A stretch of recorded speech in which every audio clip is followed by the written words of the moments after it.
Hello, and thanks for watching. When I first started using Vatsim UK, I struggled quite a lot to find out all the stuff I was supposed to know. There was quite a lot of information on VFR flying on the vatsim.net website, but that's mainly for the States. So Vatsim UK has a little bit of information about VFR flying, but not very much. I wasn't really sure exactly what the procedures were, what I was supposed to do, how I was supposed to find out the information. So I spent quite a while getting my head around it. I've learned quite a lot, and I thought I would just document here sort of what I do at the moment, and hopefully that will help you if you are new to flying VFR on Vatsim UK. The first thing I'd do would be to look up to see who's online so I can get an idea of where I might like to fly. To get an overview of which controllers are online, I guess I use VatSpy more than anything else. The advantage of it is that it's a standalone program that just ticks along in the background. The disadvantage is that when it minimises to the system tray, so it's not so easy to switch backwards and forwards. However, at the moment we've got a London controller on. If you hover over the name of the centre that you're interested in, you can see which part of the London control is on. At the moment it's the central part, so London control split into 4 regions, and this blue area has lit up because one or more of the London controllers are online. So this area does not represent the area that they cover. It's just an indication, an icon if you like, to show that someone there is online. To find out which area that controller covers, we'll look at the sectors diagram. Also, there are 3 approach or radar controllers online. Again, you can hover over the name to see who it is. And again, these rings do not represent the area that that person covers. It's just a representation, just a symbol to show you that they're online. And then clearly, when you get to tower and ATIS control, they're just shown up by a letter. And a Gatwick at the moment, we've also got delivery and ground on. Another way of looking up is to use a website such as Vatastic. This was taken at the same time, so we've got a London area that's lit up. Again, if you want to see who is online, hover over where it says LON, and we've got the area controllers here, and you get a smaller circle for a tower controller. In fact, on Vatastic you get 1 ring and it shows ground and delivery in there as well. The next thing I'd do would be to find out information about the aerodromes that I was planning on visiting. And the 2 main ways I would do that would be, firstly, to look at the Vatsim UK website for that airfield, if there is one. So let's say we're interested in Liverpool. So I'm going to do an internet search for Vatsim Echo Golf Golf Papa, which is the code for Liverpool. Follow the link to the Vatsim UK webpage. And on here you get a whole load of information that Vatsim controllers will expect you to know. There's information here on the current METAR that Vatsim is using and the QNH. This isn't always exactly the same as real world weather. For some aerodromes there is a section on VFR procedures.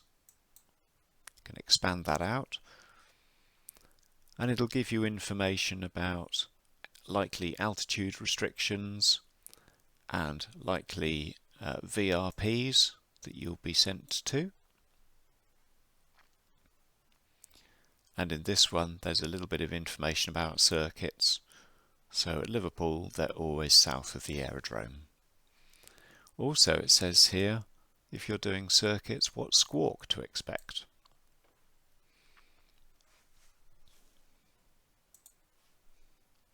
The next section down is the chart viewer, and I would suggest that for any aerodrome that you're going to visit you need two charts.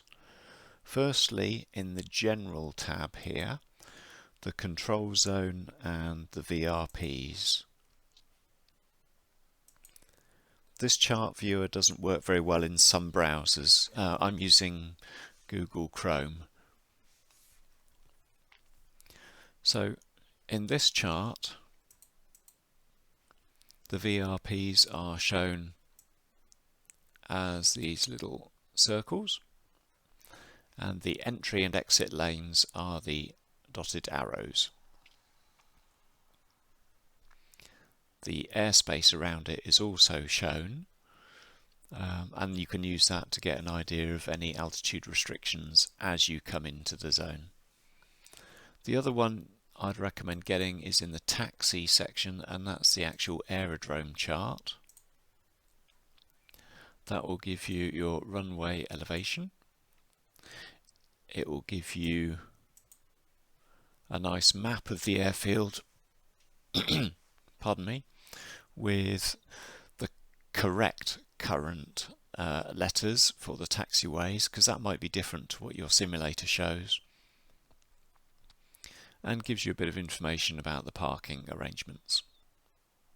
Further down again, you get some information about the controllers that are used at Liverpool and their hierarchy. So here's Liverpool Tower. Above him is an approach controller, and his correct title is Liverpool Director. Above him is Liverpool Approach Controller, but his title is Liverpool Radar. So if you just see Echo Golf Golf Papa Alpha Papa Papa, then call him Liverpool Radar. Then above him it says that you're inside the London North area. Above him you're inside the London area. And then also, slightly confusingly, there are two other controllers which are the Manchester area, and they are also confusingly part of Scottish Control. We won't go into that too much at the moment. So basically, if a London controller is on, if it's London Control covering the whole area, they will also cover Liverpool.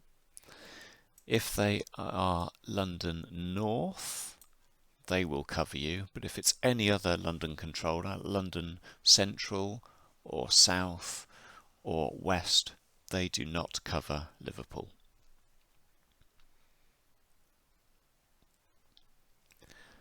At the bottom here, it'll tell you if any relevant controllers are actually online at the moment.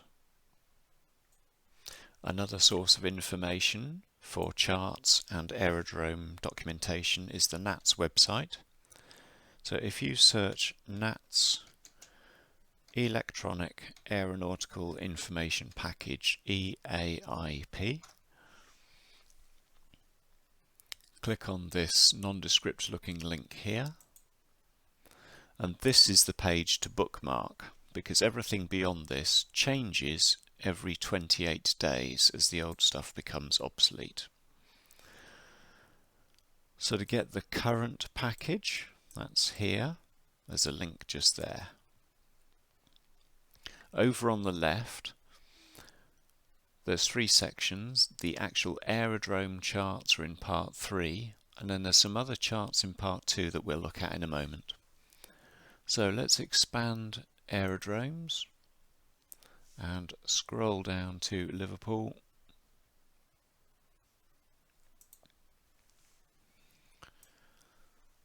There's lots of information here in the AIP for Liverpool. It's split into subsections here. If you want to go straight to the charts, it's always the bottom link. And you get your aerodrome chart. control zone and control area chart. You can download these and keep them or print them out.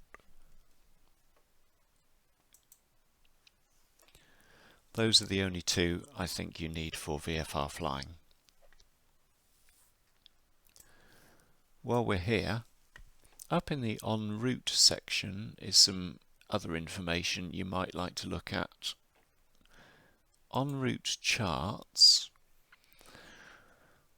So if you're not sure where controlled airspace is, the chart of United Kingdom airspace from surface to flight level 195 is here.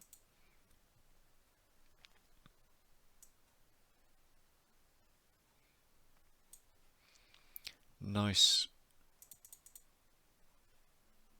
big chart here with all the controlled areas inside it. So Bournemouth, Southampton, Farnborough, Gatwick, etc., etc. In this en route section, you also get charts for each specific controlled area that goes into more detail. So let's pick the Portsmouth control area, and you can look up on this what the altitude restrictions are and how they relate to each other. So let's say you want to fly out from the Isle of Wight heading east. You're going to be in CTA 2, which you can see is Class Alpha airspace. CTA 2 starts at 7,500 feet. So you can scoot along below that, no problem.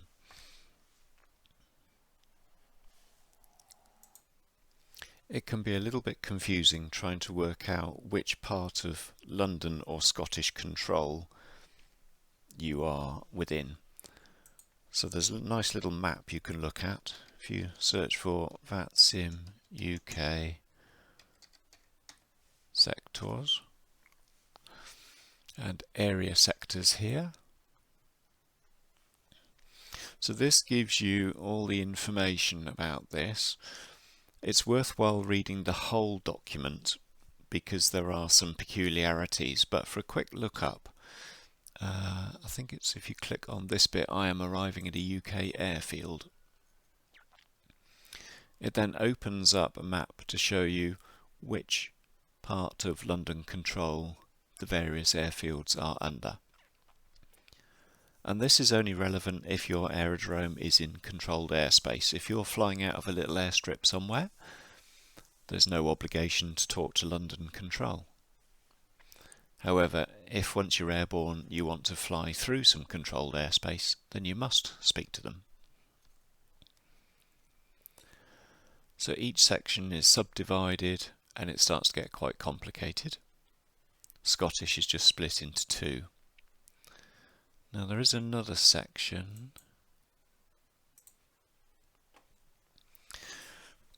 Although this section is titled I am departing IFR, it's worthwhile looking at. So here there are a number of approach controllers that cover more than one airfield. So for example, our Liverpool controller is also responsible for the neighbouring Hawarden airfield. So if you want to land there, talk to Liverpool. And then this bit here, how do I know who to call? It's kind of like the hierarchy for the major aerodromes. So let's say we are departing Southampton or Bournemouth. First of all, we should look to see if London South is on. If they're not, there might be a controller that's London South and Central. If they're not on, look for London Control. Obviously, if it's just London Control on, they can be pretty busy controlling a lot of traffic. and it could be a bit intimidating as a VFR pilot trying to say what you want to say, squeeze it into the conversation when they are clearly so busy. And then finally, if you are planning flying at a particular time, you might like to see if there are any controllers that have booked a particular aerodrome. Because what's quite annoying is if you look to see who's online and then you spend 20 minutes planning your flight, and during that time they go offline. So if you do a search for Vatsim UK bookings,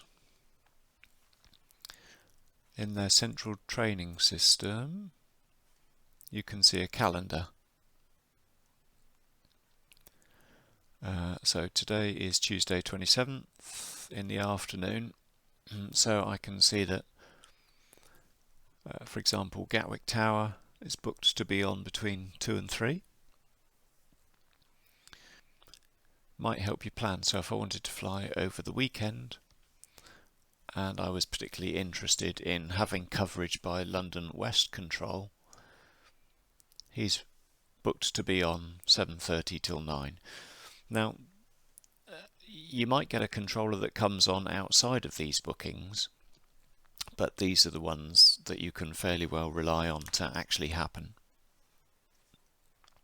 And you might find it useful before you start planning to have a look at something like VatSpy and look to see how long a controller has been online for.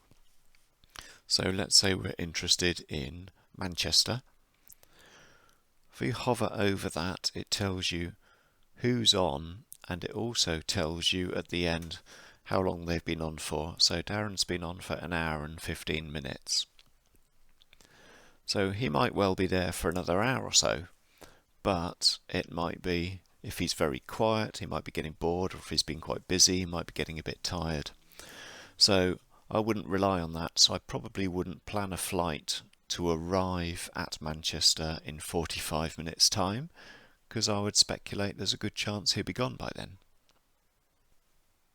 Okay, that's it. Bye bye.